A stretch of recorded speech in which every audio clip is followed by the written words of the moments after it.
Toutes et à tous, j'espère que vous allez bien. Aujourd'hui, on se retrouve pour les premiers quarts de finale de la Coupe du Monde féminine.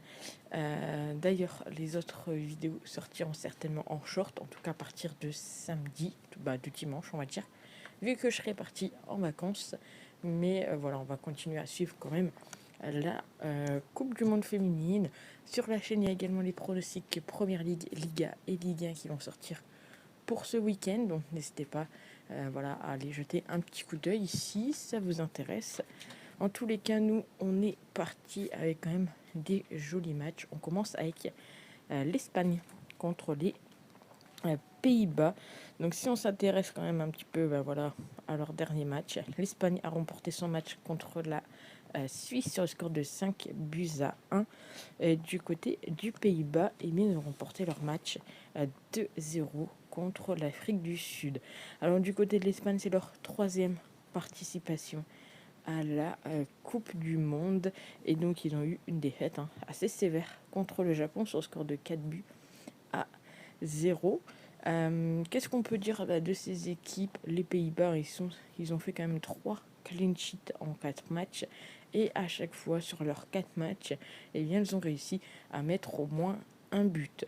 La bonne nouvelle, c'est que du côté des Pays-Bas, nos pronostics sont assez bons, donc c'est plutôt rassurant. La semaine dernière, je vous avais proposé, avec le retour de Linette, Linette buteuse, et c'est passé. Alors cette fois-ci, attention, parce que du côté des Pays-Bas, on a une blessée qui est Merel van Dogen, et on a une joueuse suspendue qui est Danielle Van de Dong, donc qui ne sera pas présente pour ce match-ci. Après, du côté d'Espagne, on aurait potentiellement le retour en défense de Andrés, mais ce n'est pas sûr non plus. Les deux équipes se sont déjà affrontées, je pense qu'on l'a vu ici. Bon, c'est 3, mais moi j'en ai trouvé 5 en tout, avec 3 victoires de l'Espagne et 2 victoires des Pays-Bas, donc pas de match nul entre les deux. Leur dernier match était en 2021, où c'est l'Espagne qui avait remporté tout simplement le match sur le score de 1-0. On va donc passer au pronostic. Moi, de mon côté, je me dis que les Pays-Bas peuvent peut-être continuer leur lancée en mettant à chaque fois un but. Donc, je vais partir sur le fait que les Pays-Bas marquent au moins un but. C'est coté à 1,56. Ensuite, il y a 2 buteuses de chaque équipe qui m'intéressent. Donc, ce que je vais faire, c'est tout simplement vous les proposer toutes les 4, mais en combiné, donc 2 espagnols et 2 néerlandaises. Donc du côté espagnol, vous le savez, Hermoso, qui sera donc combiné avec tout simplement. Alors où est-elle? En plus la cote elle est assez intéressante. Avec Bonmati, un cote à 2,17 pour un quart de finale. Après c'est un peu normal qu'on ait des cotes aussi élevées pour les buteuses. De l'autre côté, c'est tout simplement ma petite préférée, on va dire, des Pays-Bas, qui est donc Linette. Que je vais combiner avec tout simplement une autre joueuse qui cartonne du côté des Pays-Bas en termes de but. C'est Rourde, je sais pas vraiment comment ça se dit. Et je crois que la cote, elle est également très intéressante. Je l'ai vu passer ici, 2,83. Alors après, si je devrais donner mon résultat, je vois peut-être un peu plus les Espagnols aller chercher la victoire, sauf si la Suède, les Pays-Bas jouent énormément en contre. On l'a vu contre le Japon. Les Espagnols avaient un peu plus de mal lorsque l'équipe adverse joue en contre-attaque. Donc le problème, c'est que le match est à 3h du matin. Je pense qu'on dormira quand même à peu près tous à cette heure-ci. Mais on pourra regarder tout de même le résumé. On passe au deuxième match, un match qui est également assez intéressant, enfin même très intéressant, le Japon contre la Suède. Alors le Japon qui a éliminé la Norvège sur le score de 3-1 du côté des Suédoises. Elles éliminent les championnes du monde au tir au but. Alors on va pas revenir sur cette séance de tir au but. Franchement, les Américaines, elles ont un petit peu chié dans la colle au niveau de leur tir. Et puis à la fin, le penalty qui est validé avec la VAR. Donc les Suédoises qui éliminent donc les championnes du monde après un score de 0-0. Du côté du Japon, voilà, on le sait, elles ont été championnes mais il y a 12 ans et c'est clairement leur objectif cette année, c'est de finir championne. Je pense qu'on en entend assez parler, en tout cas si vous lisez un petit peu les articles. On le sait, ils ont une défense assez solide, hein. Si vous regardez, elles ont seulement pris un but contre la Norvège et c'était un but contre son camp, je crois.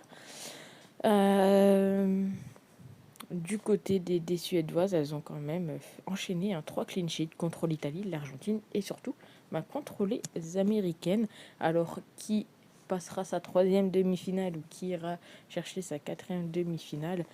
Eh bien, on verra ça. En tous les cas, entre les deux, il y a déjà eu 11 confrontations. La dernière, c'est en 2021 où la Suède l'a remporté sur score de 3-1. Sinon, petit avantage pour les Japonaises, 5 victoires pour les Japonaises, 2 nuls et 4 victoires pour les Suédoises. Logiquement, d'un côté comme de l'autre, il ne devrait pas y avoir de changement au niveau de la composition par rapport au match aller. Après, on sait du côté de la Suède, il y aura peut-être un petit peu plus de fatigue vu qu'elles ont joué également les prolongations. Mais je les vois bien tenir tout de même la première mi-temps. Je me dis pourquoi pas voir un petit nul mi-temps. On ne l'a pas encore proposé sur cette Coupe du Monde, mais je pense que on peut clairement tenter ce pronostic de nul mi-temps. On sait que les Japonaises sont fortes en contre-attaque, mais du côté des Suédois, si elles ont réussi à aller faire un 0-0 contre les Américaines, c'est parce qu'elles avaient un pressing constant. Elles étaient toujours derrière leurs joueuses. Et je me dis que si elles collent leur marquage comme elles l'ont fait contre les Américaines, et bien peut-être que ça va un petit peu embêter les Japonaises et donc le fait que il y aurait pas forcément de but, en tout cas en première. Après la fatigue va sûrement se faire ressentir, mais voilà un petit peu ma vision de ce pronostic là. Ensuite bien évidemment on a actuellement je crois la meilleure buteuse de cette Coupe du Monde qui est Miyazawa. Mais de l'autre côté, il y a 2 buteuses, moi que j'aime bien, c'est Rolfo et Blackstenius. Blackstenius qui n'a pas forcément beaucoup marqué, mais elle a déjà marqué contre le Japon.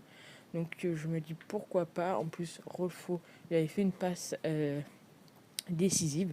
Donc on va partir là-dessus sur tout simplement de la triple chance parce que j'ai vu que la cote elle était quand même très intéressante malgré le fait que ce soit une triple chance. Je crois qu'on est sur du 1,78 ou quelque chose comme ça. Alors, où c'est même plus que ça. Alors, je l'ai vu passer tout à l'heure, de toute façon, donc je sais qu'il y est. Rolfo, non, c'est après. Rolfo, non, ici. Là, voilà, 1,73. Donc, je trouve que pour de la triple chance, c'est clairement une bonne cote. On va partir là-dessus. Donc bien évidemment, si on devrait partir sur du 1-2, ça serait plus tenté peut-être sur Japon. Mais les Suédoises, elles ont quand même un sacré bagage. Et clairement, elles peuvent créer également la surprise. Donc n'hésitez pas à me dire ce que vous en pensez dans les commentaires. Qui, selon vous, va aller chercher les demi-finales entre l'Espagne et les Pays-Bas et le Japon contre la Suède. Moi, je partirais peut-être une petite surprise, voire pourquoi pas la Suède. Mais sinon, l'Espagne, je pense qu'elle a toutes ses chances également. Mais honnêtement, je suis vraiment un peu indécise. Mais Espagne et pourquoi pas une petite surprise, le Japon qui se fait éliminer. Voilà, ça serait pas étonnant qu'il y ait encore des surprises. Donc n'hésitez pas à me dire ce que vous en pensez dans les commentaires, à vous abonner, cela n'est pas déjà fait. Et puis, nous, on se retrouve très vite pour de nouvelles vidéos. Ciao!